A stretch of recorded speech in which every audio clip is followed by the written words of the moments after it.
StreetTalk sells authenticity. We bring your product to every major city and get your exact demographics, live and authentic reaction to your brand, clip up those reactions, and hand deliver it to you to run for paid media. People are on social media to be entertained, so your ads can't look like ads. And that's exactly why street interview ads have been the top performing ads for Groons, for Dr. Squad, for Factor Meals, for Goalie, Carnivore Snacks, Everyday Dose, David, Monopoly board games, and dozens more. Every single brand in the world needs content, and every single brand is a media company. So we're going to supply them with that media.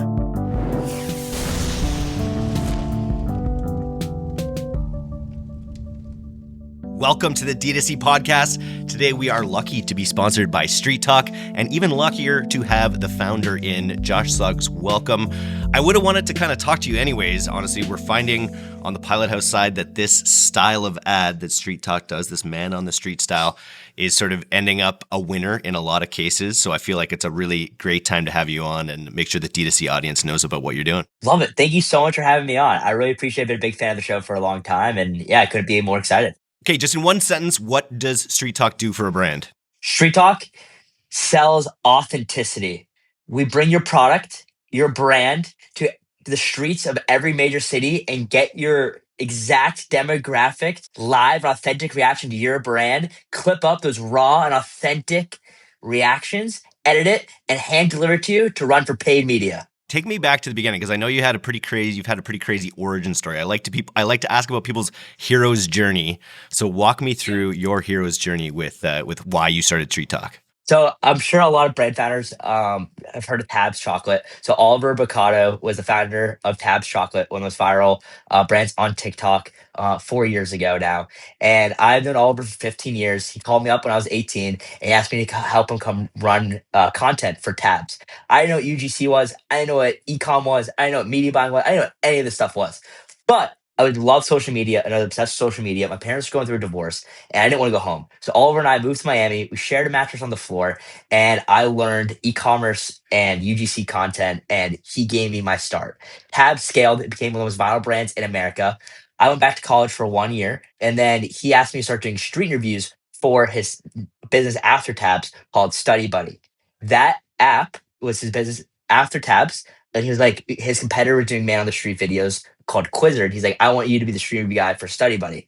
And I was like, I'm in. I wanted to get back into social media. I was in college. I didn't have a business and I would desperately saw my best friend, becoming really successful with Tabs and now this SaaS. And I was like, I need to do something. This is something I can do, street interviews. Started doing it for him. He paid me $2,000 for 30 street interview videos. And I was like, holy shit, I'm rich as shit. And that summer, instead of starting a corporate internship, I quit that internship to go do street reviews for brands. And we had a few friends' brands. They paid me $500, $1,000, $1,200 for bachelor street reviews. I went on Twitter. I posted on Twitter, said, I need an editor. One guy DM'd me. His name was Kamika. He's like, I'll be your editor. And I said, okay, Kamika, you're hired. And every day that summer, I ran around Washington Square Park, Soho, downtown Manhattan, walked 40,000 steps, interviewing people about brands. And it spread like wildfire. From referrals only, no personal brand, no ads, no outreach, nothing. I was a ghost on social media. I didn't even post I was even doing this on Instagram or TikTok or anything. I started posting on Twitter a little bit, but just from referrals, scaled to 80 brands, made $150,000. And that summer, every night I would go to the Apple store. I'd upload my footage at an Apple store because there's no Wi-Fi. I had no place to live in New York. I was still on Oliver's couch. Yes, I was making in August where I really made a lot of money, but that June, July, I was still on Oliver's couch. No bill would rent to me. I couldn't get a place to live. And yeah, scaled it to 80 brands and decided to drop out of college, build into a full agency. And for that full year, I ran around New York. I was averaging, 26 miles, about a marathon every single day. All winter, I'd ride the subways up and down, interview people when it got cold out. Because, brands didn't want me wearing a big jacket around New York City. They wanted me, they wanted people not to look all bundled up. And then, yeah, slowly but surely built it into a whole agency. So you literally came from the streets. Came from the streets. Can you talk about any of your big client wins from those early days? Like what were some of the, best results or best content you were able to produce, the content you were most psyched about? Yeah, I mean, pretty early on, I because of Twitter and because of referrals, I was able to, Breeze was one of my first clients ever, and Aaron, I gave him a little bit cheaper of a rate, and he was like, "I'll post the videos on Twitter." I went out that summer, I think it was August of 2024 when I did Main Street videos for Breeze, FaceTimed Aaron at the Apple Store, while I was uploading the footage from the day, and I was like, "Guys, can't wait to show you guys the videos." That next day, had it edited, ready to go. Had a game of 24-hour turnaround time. The video is a banger. It cooked in their ad account. He posted it on Twitter, tagged me, and he drove me like 15 clients from that post. This is something that we've done at D2C. It's again something we see at Pilot House that works. Why do you think? Let's get into the mechanics of why Street Talk, man on the street style interviews work. Why do you think they work so well? Totally, for a bunch of reasons. One, it brings your customer through your entire funnel in 45 seconds, right? From awareness, consideration to conversion, all in that 45-second street interview video. You're now making someone, your brand's exact demographic is who you go out and find on the street. We go make them aware about your brand. We make them consider it by trying it, by tasting it, by having them review it. Then we make them convert by giving their real testimonial of why they love your brand, and that will convert way more trust with the viewer watching that video than any paid influencer, paid UGC video, or scripted commercial every single time. Then it doesn't look like an ad, right? It looks like a regular engaging content form that's native to the feed that someone's going to naturally consume. Right? People are on social media to be entertained. They're on social media not to watch commercials. So your ads can't look like ads. And that's exactly why street interview ads have been the top performing ads for Groons, for Dr. Squad, for Factor Meals, for Goalie, Carnivore Snacks, Everyday Dose, David, Monopoly, board games, and dozens and dozens, dozens more. That's wild. Do they have to be funny? Because most of the time when I see man on the street interviews, they're funny, they're outrageous. Like, do they have to be that, or can they be straight? You still want to follow direct response marketing principles, but on the street, right? So what we do is you can send out anyone with a microphone to go get reactions. That's not going to convert in your ad account, right? We've done 15,000 man on the street videos. We know exactly how it's going to make them drop your CAC, increase your ROAS, and make these perform by following direct response marketing principles and still doing problem solution formats. For example, let's say you're instant hydration liquid IV, right? We'll go out and I'll say, "What's your worst hangover story?" Have people tell me their hangover story. After 10 seconds, well, what do you do when you're hungover? Oh, well, I go and get a bacon and cheese. You want a bacon and cheese? You need electric sea salt, right? You need these premium electrolytes. You need value props, value props, value props, value props. We actually have it with us. Do you want to give it a try? Boom. Live taste test. You're not talking about the pain points of why someone's actually going to buy the brand from their exact demographic, a use case of why they would go out and purchase it. Now, as the consumer, when I watch that, I'm like, I get hungover. I need electrolytes. This is a reason I would buy that product. I trust that way more, and it's a reason that would make me actually want to purchase your product, not just watching entertaining video. Right? If I'm Celsius, people aren't buying Celsius for the taste that tastes like orange. Right? A lot of people would go out. If I'm a brand and I'm trying to figure out how to go to street, I see this time and time again on sales calls. Right? We can just have someone else ask to try a product. That's not why someone's buying the product. They're buying the product for what it does for them, and that's exactly what Street Talk does, and why our Street View ads actually perform in ad accounts. Super wild.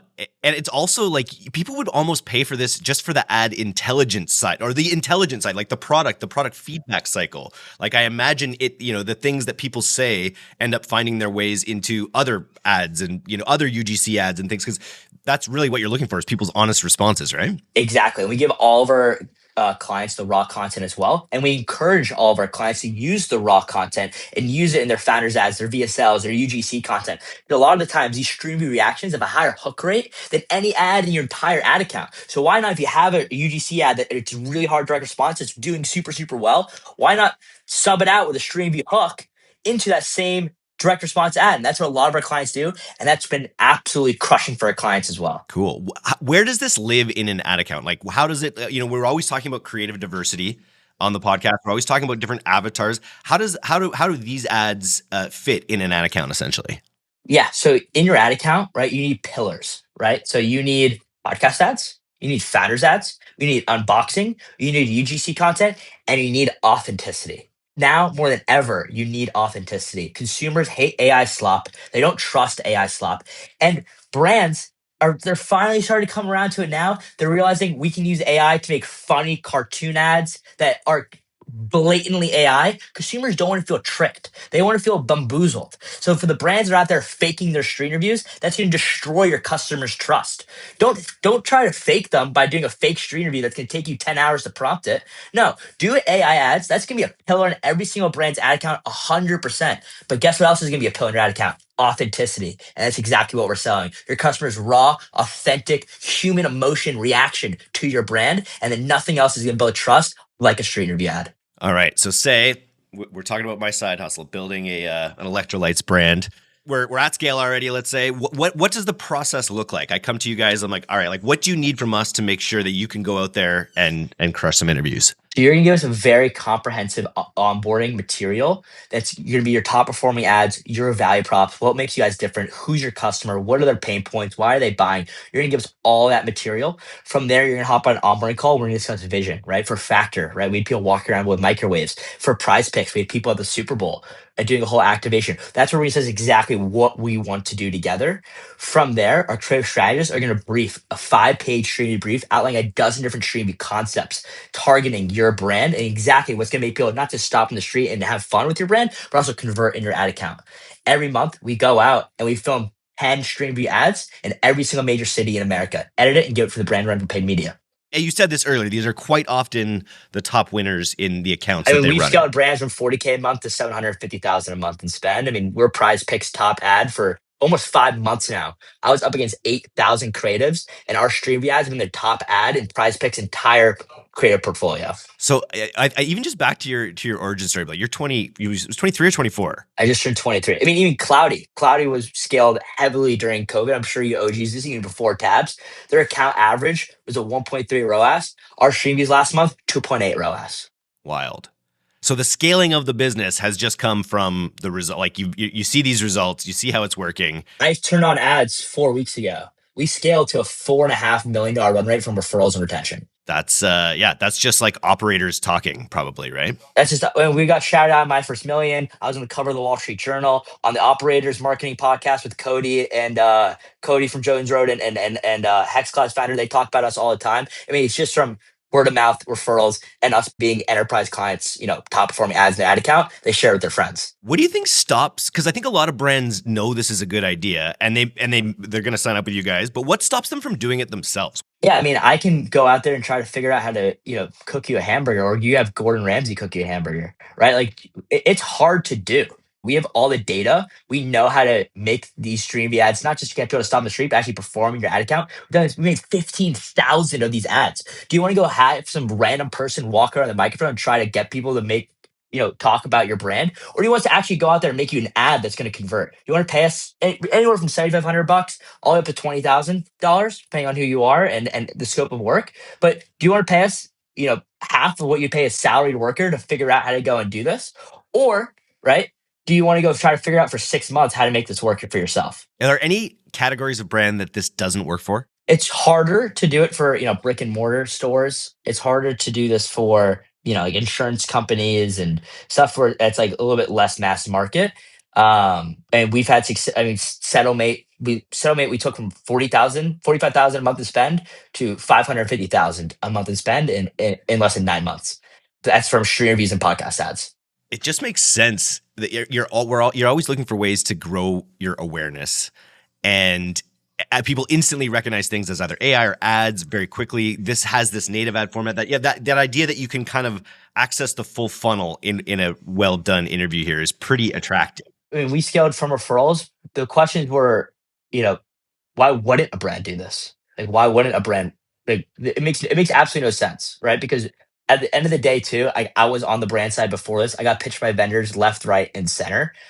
At Tabs, I'm sure, as you know, as a vendor, right? You want to work with the Tabs, you want to work with the Garoons, you want to work with the Dr. Watch to add the logos to your website. So at Tabs, every single vendor wanted to work with Tabs, right? So I was on the reverse. I understand every vendor, is trying to, we're the best, we're the best, we're the best. At the end of the day, I'm not here to sell you media buying. I'm not here to sell you stuff that doesn't work. I'm here to take your product and go have your exact demographic react well to it, edit it, and give it to you. Who doesn't want that? For those listening interested, what does your model look like? So they could and then for what size of brand is this applicable? I mean, so we have packages from 5,000 a month all the way up to 25,000 a month, right? So we work with brands that are spending 50 to 100K a month on Meta, and we work with brands spending 10 to 20 million a month on Meta. So really just, it ranges in all scopes. But if a brand has, UGC content that's working, has product market fit, and is looking to scale with creative, that's usually, when we kick off. We get brands that come to us all the time that haven't even launched yet, and that doesn't really make sense. You should have some traction already. StreetTalk.com. Any other key aspects that you'd want to highlight? Also, this like the infrastructure and the complexity to it, right? Like a lot of people are like, oh, it's just go down to a stream view. I would have my entire bedroom filled with consumer brands. I lived in a TikTok shop. Then we got a storage locker. So 10 minutes from Washington Square Park, there's a storage locker with 250 consumer brands that you see all over your feed all day long. Then my production manager goes to that storage locker. He then puts everything on a trolley, wheels that trolley to Washington Square Park. Then we have 25 different hosts come to Washington Square Park, meet them, and they get trained every single week. Every week we have Street Talkers calls and we train them. And then we're basically making it so that this becoming a street interviewer is going to be a mainstream job in the gig economy, right? The 9 to 5 is over. Corporate America is dead. But being a content creator is the biggest thing in the world. And now you don't need to have a Jake Paul level following to make money on social media. You can be you can be me, you can be my cousin, you can be whoever. You can be my dog walker and make money on social media, right? So going out and being a street talker is going to be a global job. It's the same way you're an Uber driver, the same way you work at a fast food restaurant, the same way you go do anything. If you want to make $4,000 to $10,000 a month, you can sign up and you're going to be a street talker in Brazil, in Europe, in China, in every major city, every college campus, everywhere. I mean, we're going to be a global powerhouse because every single brand in the world needs content and every single brand is a media company. So we're going to supply them with that media. Yeah, I think you answered the question too about what stops brands from doing this themselves. It's that scalability. I think you make a really good point. Just I think it was 8 hours ago, Block mentioned, Jack Dorsey talked about laying off 25-30% of his entire staff because of AI. Like humans are gonna need to find new ways to make money and to be useful and leaning into something just like human conversations, even if they're about products. I could definitely see a big place for it. 100%. And reaction content is the backbone of social media, right? So, that's how social media started, was reactions. So this is going to be the content format that's going to drive engagement, trust for years and years and years to come. Red carpet, people get interviewed. The late night show. Interviews are what consumers around the world watch. We're interviewing people now about brands, and the ads are absolutely crushing. Any insights around platform? We've mentioned Meta, you mentioned TikTok a little bit. About rising platforms or the platforms that does this work on Reels as well and Facebook and all that? Yeah, I mean, so these are mostly used for brand scaling on Meta. They need creative diversity. Andromeda's, put up their ad account. They need creative diversity now more than ever. Knobs Toothpaste is one of the fast growing toothpaste brands in the country right now. That actually is launched in 900 targets nationwide. We've been their top ad on TikTok for 15 months, for over a year now. They've been a client for. So they do work on other channels, YouTube, Clover. I'm not sure you know the fintech company Clover. They're running ads still to this day that I made for them over a year and a half ago on YouTube. We shoot everything horizontally, so that way we can edit it for short form video, as well as run as YouTube, as well as running on TV. We have brands run our stuff on TV ads. For sure.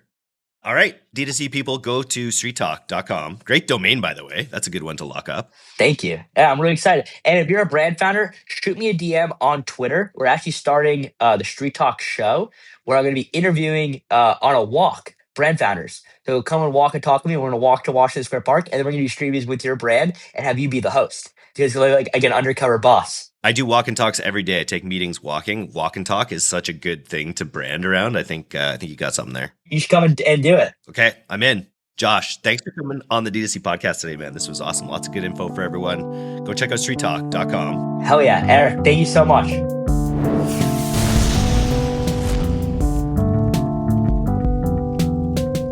Thanks so much for listening to today's episode.